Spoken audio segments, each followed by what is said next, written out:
美版的这个无卡改双卡的卡槽已经开好了，现在我们开始将它安装回去。很多人肯定想看的是什么呢？怎么在这个中框上面掏个洞？接下来我们看整个的开孔过程。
Later.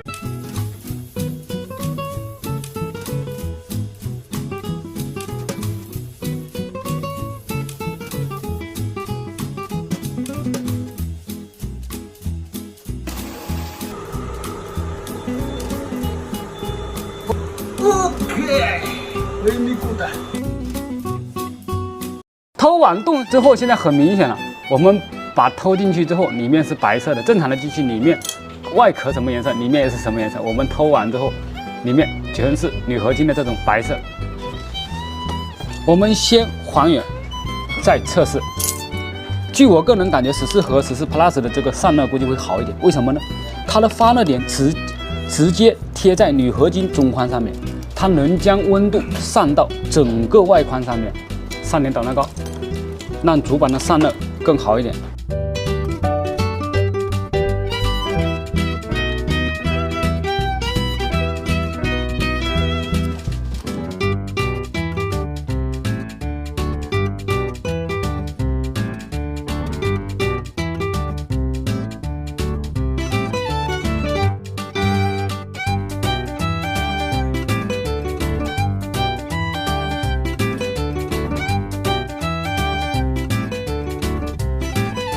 没有红色的卡槽，我们只能先用这个蓝色的代替。压紧之后，卡槽是没有问题的。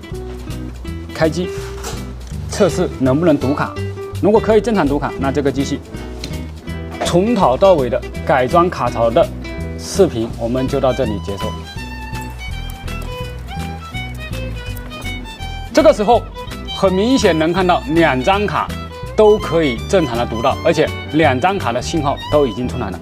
但是这个机器呢是有锁的，它插完卡之后都需要我们进行重新的激活，每一次都这样。